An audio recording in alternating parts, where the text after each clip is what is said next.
so much for coming tonight. We are going to start right back in with our talk back. If you have to go, please feel free to. Don't feel like you're nailed to the seat. But we are going to go right into it, so please join us.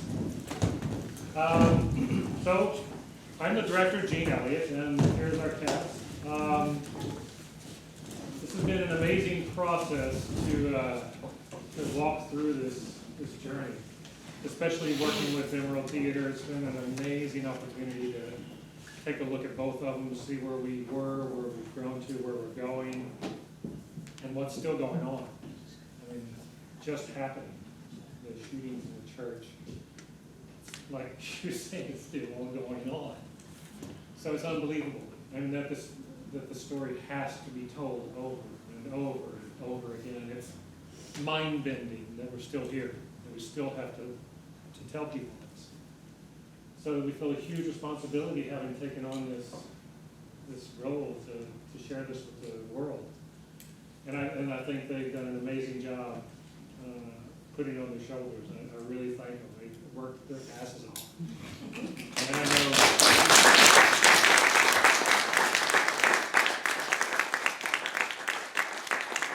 having seen the other production they did as well, you guys did such a great job. Most of the cast is here tonight. Den, the director, is here.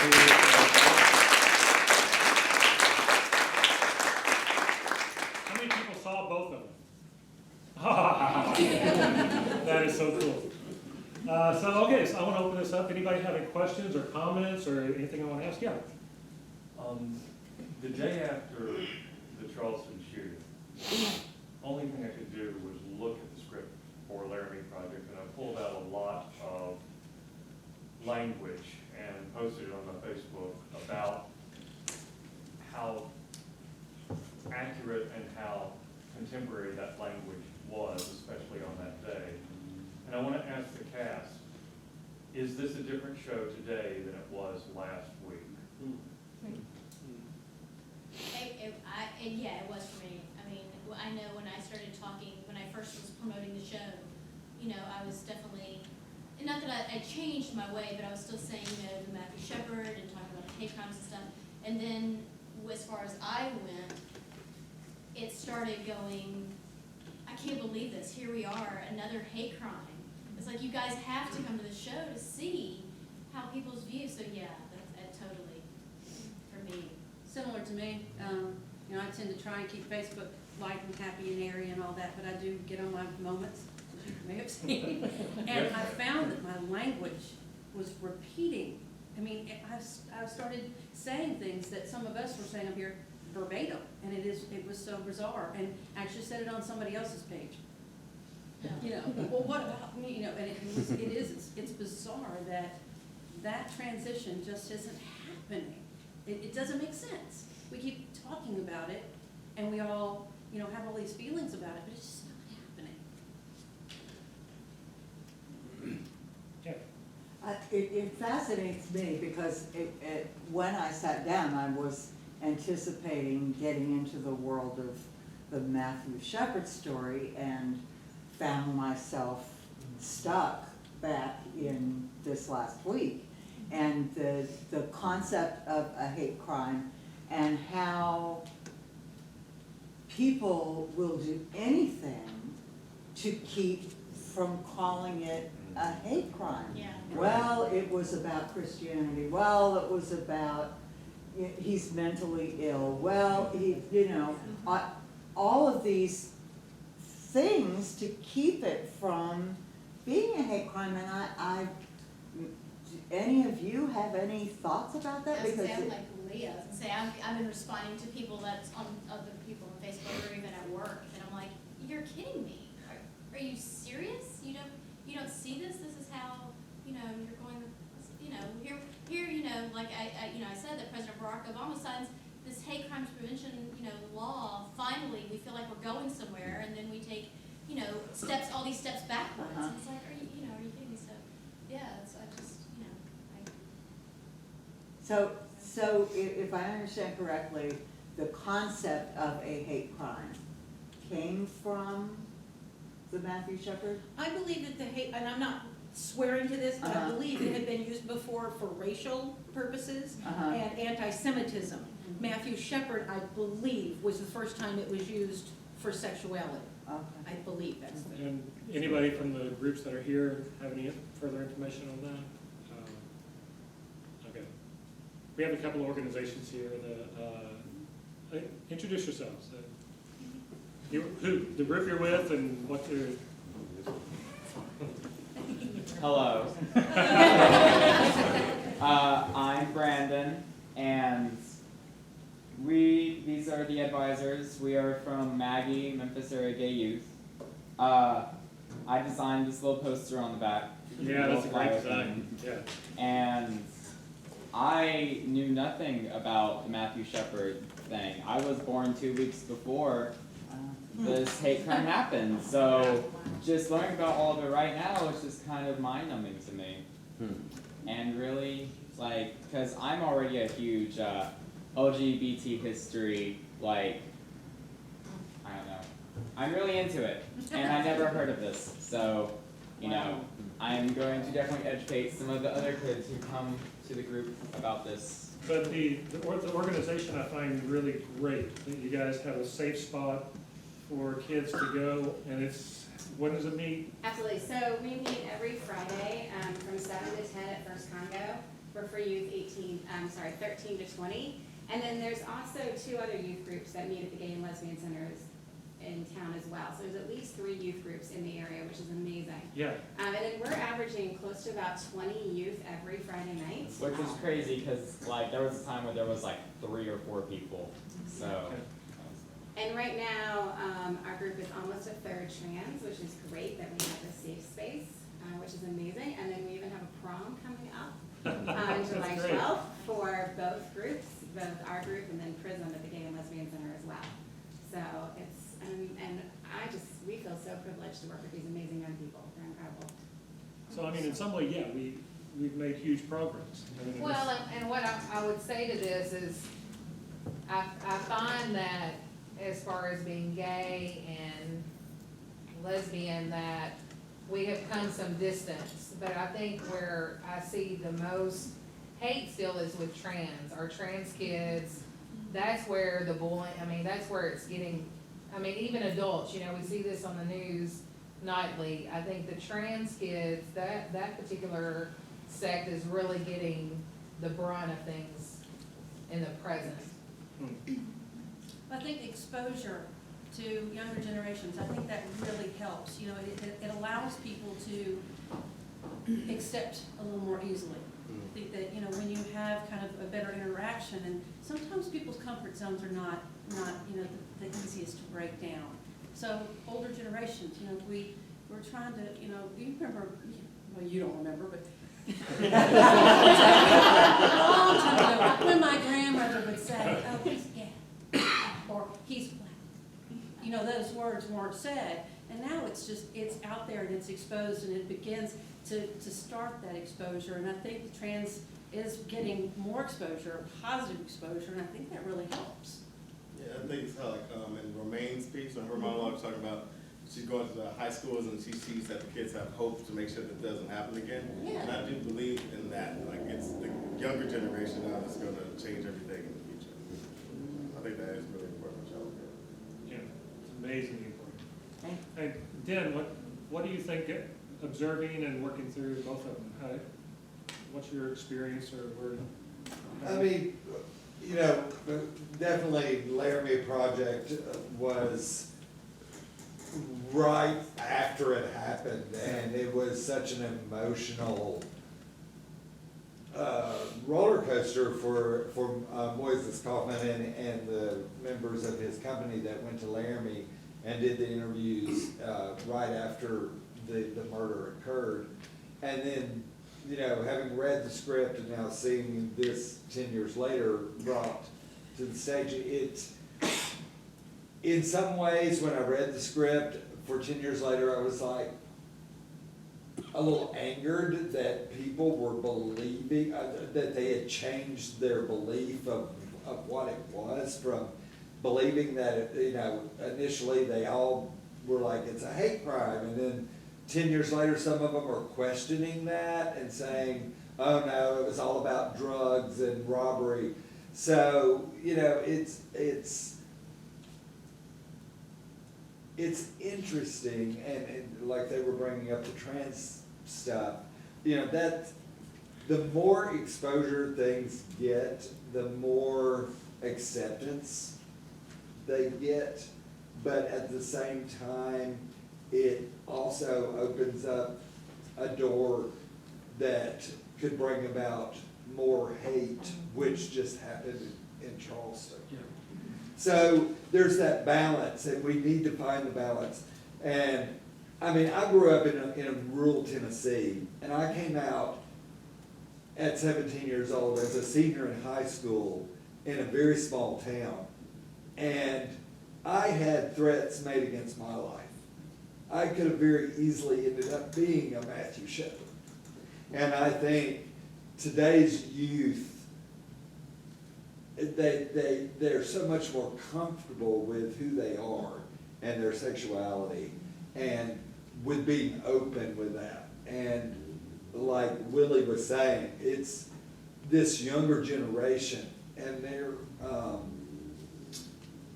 they're fearless, positive self-image that will change things. For all of us, gay, straight, or otherwise. I think definitely that fearless, positive self-image is what we need to bring about the changes. And we're seeing those changes happening. I never thought that I would live in my lifetime to see gay marriage anywhere. And now we have, you know, all these states that it's legal. So, you know, change is happening, and the speed of that change is building, and it's on the strength of these young people who are out there being fearless and having this positive self-image of who they are. Absolutely, Yeah. I applaud you guys. So I applaud you guys very much.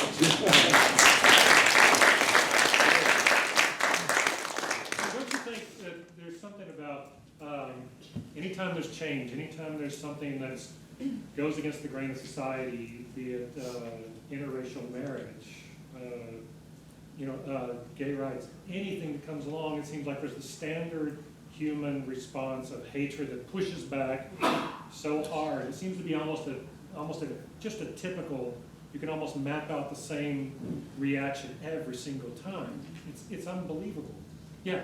Well, it's interesting to look down your news feed because there's a pattern. Yeah. So how I learned about what happened in Baltimore was reading someone's status saying, I'm sick of hearing what's going on in Baltimore. I said, well, what the hell happened in Baltimore? Scroll up a little bit. So there's a trend of people we have such an amazing platform of social media, and people get sick of stuff so fast. Yeah. You know, people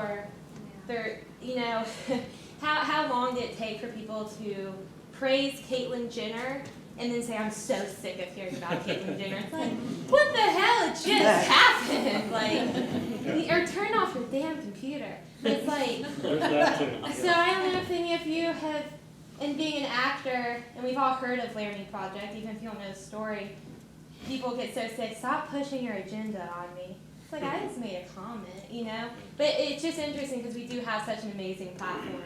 We are more connected than we've ever been, and yet I think we can tear each other down so much faster because it's, I don't know, it's just frustrating because we get a movement going and then we're sick of it, or it's too popular, it's too trendy, where's the next tragedy? Yeah. What I thought was interesting, maybe kind of changing around, but that there is way too much social media and not enough social media. Face to face. But what I find interesting when talking to, who was the one that did the beating the most? Which Aaron? Okay, Aaron McKinney. Listening to him talk, and then the guy that just got arrested in South Carolina, and he said the few things that would come out about him. He said, I almost didn't do it because I felt felt something They for were so them. nice They were to me. kind to me. And to listen to him talk, sure, I feel remorse.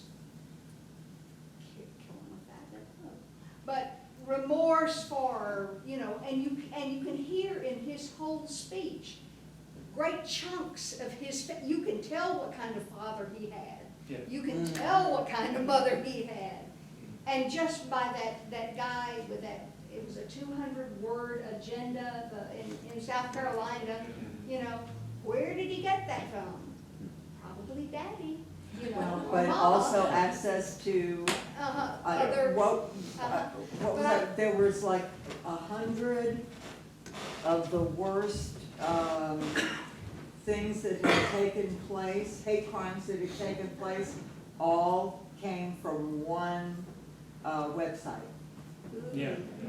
Yeah, yeah. but also, but I'd like to mention, this has happened, you know, in Nazi Germany. What German didn't realize when they were smelling the ovens that was human flesh being, you know, how do we ignore what goes on? How can, we are as guilty as the ones that are doing it. There's just so many good ones. I think the human mind will defend its own mistakes at all costs. Yes. And that's why you can be next to the crematorium, because the human mind will defend its own errors at all and any costs. That's built into us. I'm not saying it's right, but we all have that capacity to defend our own mistakes, Yeah. I think. So I'm interested to hear how taking these characters on and digging in.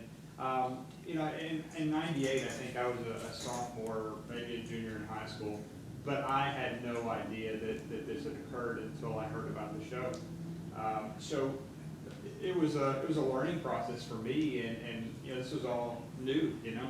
So it affected me. So I'm curious, because you guys had to put these roles on, how has that affected you, and how has that changed your life moving forward?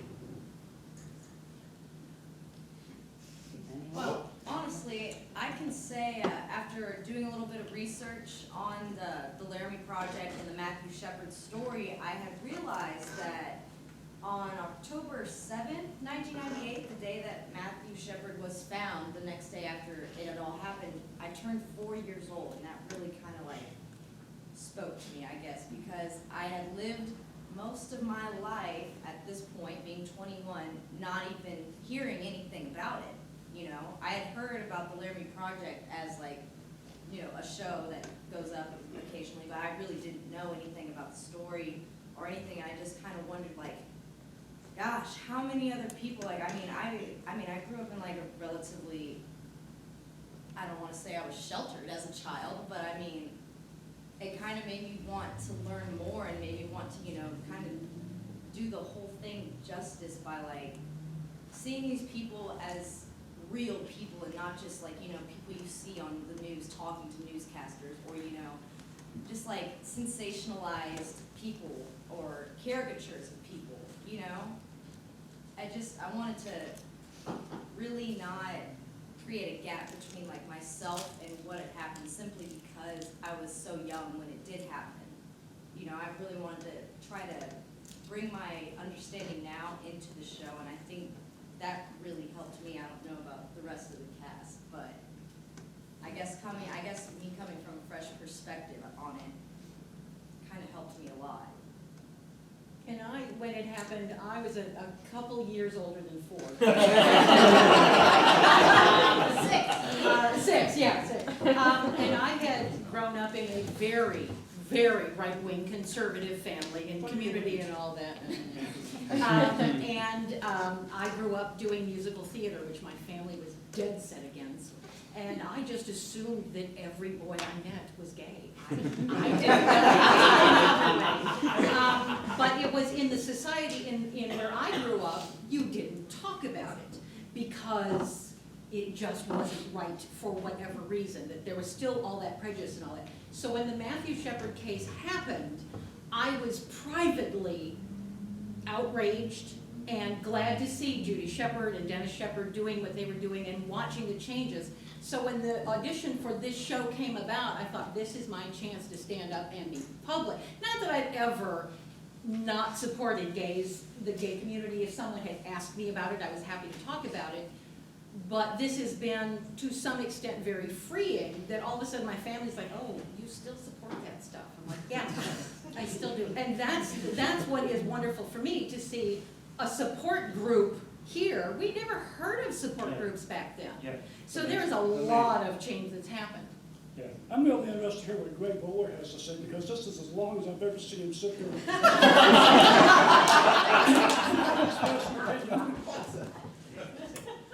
Well, first of all, outstanding work today. But I completely empathize with you, just having played C.P. Ellis, in Best of Enemies. And you gotta take that dark road down into playing a brutal, vicious racist. You guys have, playing these prisoners, that's a hard place to go. Yeah, and going off of Greg and kind of answer your question, one big thing that I took away just from specifically playing Russell Henderson was because you're right, it is hard to kind of go down those dark roads and get into the mind of the people. And Matthew actually ordered, we talk about the 2020 episode that skewed the story. That contains, interviews with both of the killers, and Matthew was kind enough to order that. And so I watched Russell Henderson and watched what he had to say, and came up with those own questions, because at first neither of them really in the tape come off. Like, you find yourself confused that they did something that's brutal, and so it's kind of reconciling. To hear Russell Henderson say it today, it was, I didn't want to do it, I just went along because I'm a follower, and he didn't do anything violent to Matthew. And so you started thinking, well, God, how many times when I was a kid was I party to something I didn't want to. But honestly, I don't buy that really, that Russell was as innocent. I think he was more involved than he was. But that was a nice exercise as an actor, to go down that road and just kind of challenge yourself that way. Just one more thing that I'll say, one other thing that I took away from doing this, kind of to going back to what Skip and Irene asked, given the fact that this content is so relevant to what's events that are going on right now, I think what I've really taken away from that, the combination of this and how relevant it still is, there's a line I keep thinking about that Ron's character in the potluck scene, the folklorist, says, communities will readily say, we have a problem with drugs here. We have a problem with this here. We have a problem, but hatred, like deep-seated hatred, is much more difficult to process because it's so much scarier. Because I think the line is like, a drug problem, well, that can be combated and that can be fixed, but if your community has a problem with hate, first of all, what does that mean? Where does it come from? And most scarily enough, how do you really combat that? And so that's just been kind of an intellectual takeaway for me. I've just been thinking a lot lately about what it really is that divides us as humans, and what is it that really keeps us divided. It's just given me a lot of intellectual curiosity about what it is that keeps us so divided. Any thoughts from the other cast? Any thoughts? Anybody want to speak up from? I've studied that a little bit, and there's some thought that it's probably pretty obvious for most of you, so I apologize if I'm stating the obvious, but there's sort of a genetic benefit, humans being social animals, and the tribal identity was actually a positive survival mechanism. But knowing this is that's true, or at least it's accepted as true, should be no impediment to overcoming that. I mean, we all, as humans, it's illustrated all the time in Shakespeare on today, are full of all kinds of base drives that it's our obligation to manage, and we can. But it's a constant struggle, and I'm not sure I buy into the idea that it's ever finished, but I wanted to add one more thing. Somebody mentioned something about learning more about it, maybe? Was that you? Or? Yeah. I wanted to recommend Beth Lafreda's book, which I'm near the end of now. We've been talking about It's really, really good. It's also just good quality writing. Very poetic. About the way she writes and the way she styles her words, actually. Yeah. It's very interesting to just hear a human They're a real Choose bitch her to learn words those that lines. way. Sorry. Yes, yes, I felt for you guys, I felt for Oh, you. man. Gene? Yeah, Yeah, there's a couple of references in this production that go back to ours that specifically reference the line in our production, "We are like this." That is repeated 3 times by this young lady right here. And it's so true. You think that, excuse me, you think that it's all past us. You know, we don't have to deal with this shit anymore. But we do. And we are like this as a community. Maybe not me, maybe not you, maybe not anybody else, but we are as a whole. We're like that. And it's just, you know, we gotta get over it and move on. And the fact that, you know, this production's happening, our production's happening, or it happened, we're getting the word out again, and it's very important. yeah, You know, just, it can't stop. No, Yeah. one of the things that I find is, and that I just keep saying over and over again, is why can't we as human beings, and same thing, is accept people for who they are? I'm gonna go, not a different way, but, I mean, even in my workplace, you can't tell because it's not, you know, it's not a color, it's not who I am, but I am Jewish, and I work with everybody, I'm the only one in my organization of 5 branches, and still to this day, I'm 47 years old, they're trying to convert me. And I'm like, why can't you accept me for who I am? I'm not pushing who I am down your throat, but that's You're the thing is Jewish? that we. Here we go. They can't accept me for who I am, and it's just like, and they tell me all the time, oh, we love you, da, da, da, but then at the same time, they'll, you know. So that's the thing is thank goodness we do have, you know, we as actors, and like you said, we're in this group where we're like, yes, we accept you for who you are. But there are those people out there that are older than me, my age, that we're constantly, thank goodness we can bring, because I have a lot of people that don't know about the Matthew Shepard, and they're my age and older, and I'm like, you have to come see this show. Please, you know, I understand you might not agree with it, but you need to be educated anyway. And they're coming, you know, and I've got them coming, but that's my, yeah, sorry. But, yeah, go ahead. no. Yeah, no, yeah. I was floating a bug, I'm sorry.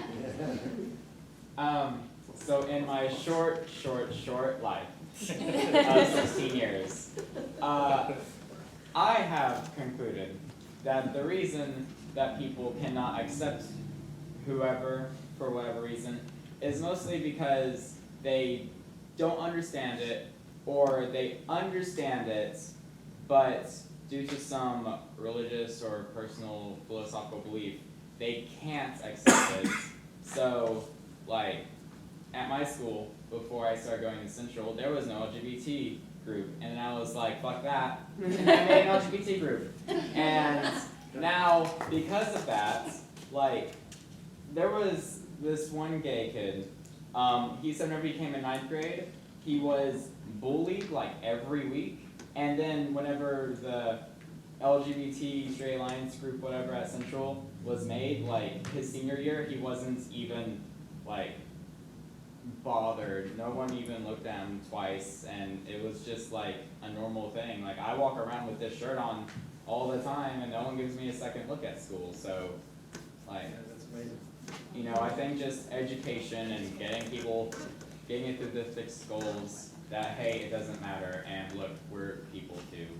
Yeah, I mean, one thing I think on a deeper level, humans are hardwired to mistrust, distrust anything that's not them. Not, if they're not in my group, they're not my tribe. So you're the bad guys, we must hate you. So I think that on some level, we are hardwired to be like that, and overcoming that, I think, is our struggle. And every day that, anytime I'm always rooting, like melon balling things out of me. It's like, oh, there's one, I gotta get that out. And it's all in there, and we're all prejudiced. We all see things that are different from us that we have fear of. So how do you overcome that? Yeah. I think that the word is fear. That I think that covering up the fear is the hate. But that the ultimately when you get right down to it, it is fear. But you also have to remember, I came up, and I'm sure there are a couple of us that recall this, that when it was still considered a mental illness diagnosis, it had its own number in the, so you young'uns might not know that, but it was literally a mental illness. And it, Sordid life. yeah. Yeah. that it, that Right. classification was removed. Right, right. 1973. Wow. Yeah. Not that long ago. Crazy. Well, I'm gonna be perfectly honest with something. How it's changed me, I'm frustrated as hell. You know, to this point, the problem is not only that people who don't understand, people who are a different sect, a different culture, whatever, you know, that's hard to combat. And exactly what you said, when you said it, was what I was thinking, was that there is an initial pushback, and I get that. You know, when you're always in something, you encounter something that is hard for you to encounter, it is very difficult. But what I'm really having trouble with my background, I'm Jewish, Catholic, Baptist, Methodist, no. I'll explain that to you later. But where I stand is that I find myself constantly being given reasons because of your religion or your belief or whatever. So if you've got that little book behind you, you've got that whatever that's on your side, how do I fight that? How do I tell somebody you're wrong? How do I tell them be open? I'm very frustrated. It has raised my frustration level doing this show, oddly enough, because I am vocal. I do love everybody around me. I am very accepting. I always have been, from when I was fussing at my father from things at 6 years old. I can't figure out how to combat this one. I have even unfriended someone who was a friend for 25 years because she's spouting the Bible and doing all this stuff. And it started with the Caitlyn Jenner thing. And I finally went, nope.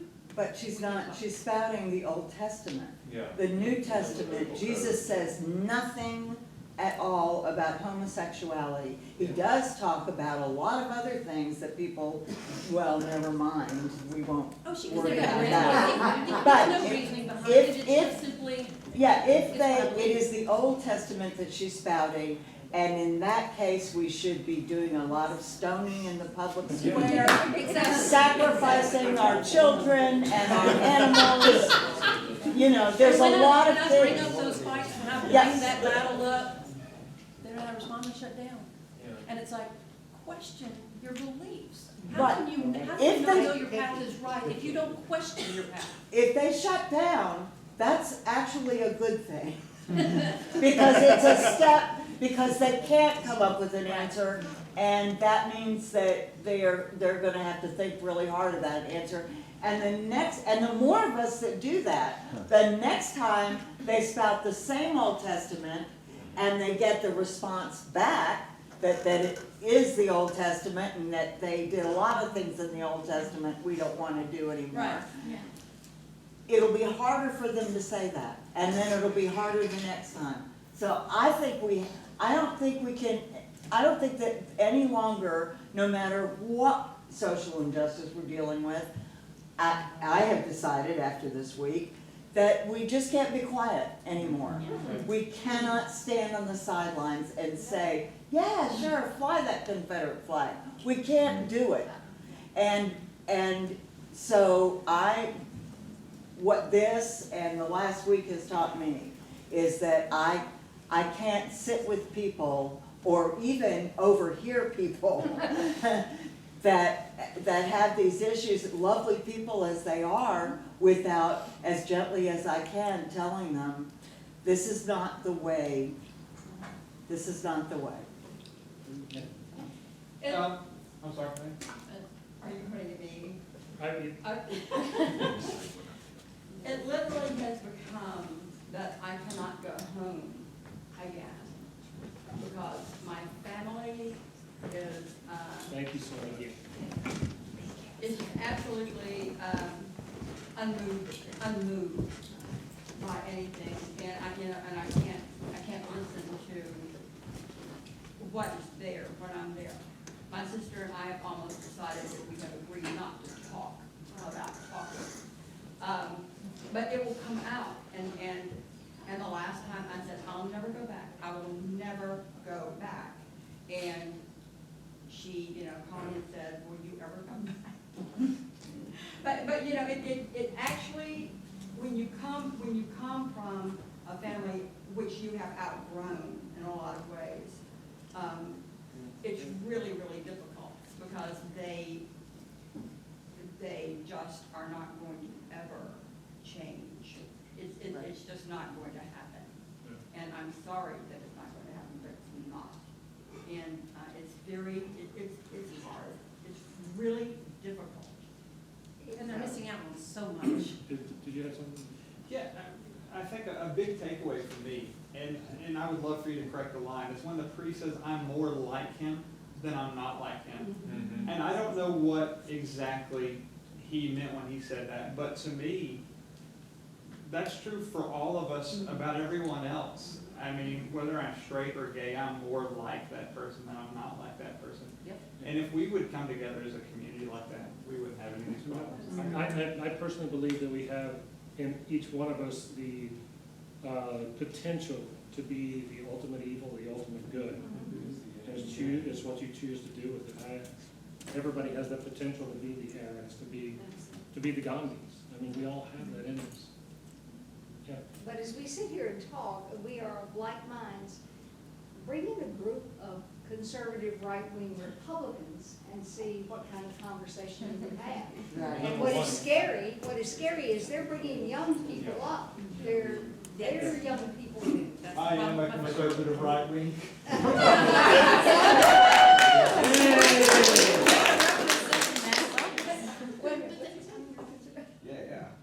Yeah, I don't think that's a fair statement. Yeah. I don't think the conservative right-wing Republican is a fair statement, that's me. I'm a career military person, so when I hear a point about military, I don't think that's a fair statement either, right? And I grew up in that family, and my wife's met that family who are bigoted and racist to no end. So I don't think any of those are fair assessments that we're gonna be like that on a right-wing. There are those of us that are open-minded. You know what I mean, people that are filled with that. Yes. And the generality made about you just now and how it made you feel is what a lot of people feel. And Yeah, that's really yeah. sad. Yeah, So that's my kudos to job. you for surpassing some of those things, Sure. What do you sticking mean? to certain beliefs, which is I've been working in the equal opportunity field for 10 years. So my job is understanding all this and helping people work through this. That's my job. nice. Yeah, that's good. But I think anytime you make a blanket statement and throw people in a box with a label, Yeah. you're gonna, Exactly. it's ridiculous. And this man just brought up that point. All right, well, yeah, I think maybe we should wrap this up. So anybody else have anything else they want to say before we wrap it up? Yeah. I've had two things, but I forgot the first one.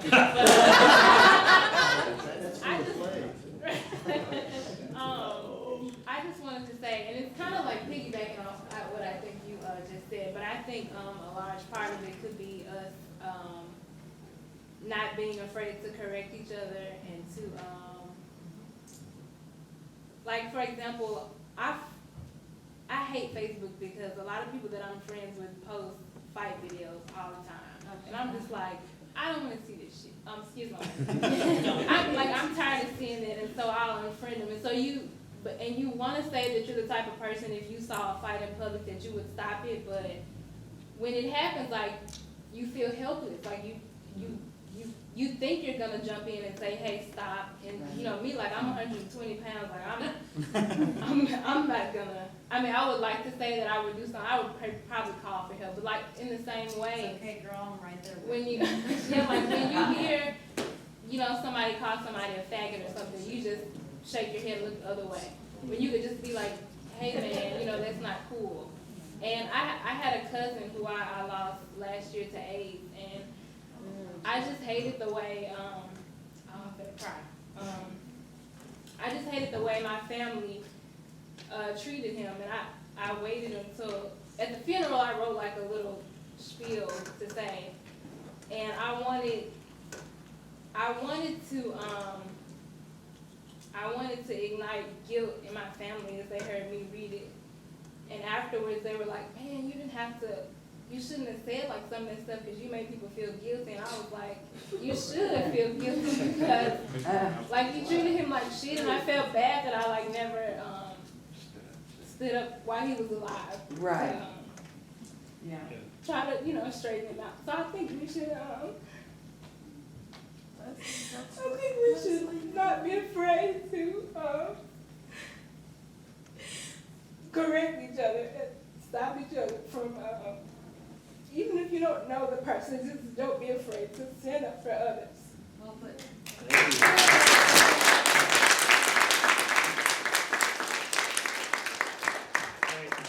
Well, thank you everybody for sticking around. This was an amazing talk back. This was so fruitful. I loved every second of this. I really appreciate everybody jumping in. Thank you to the cast. Thank you for the other cast to come. This is great. So thank you so much.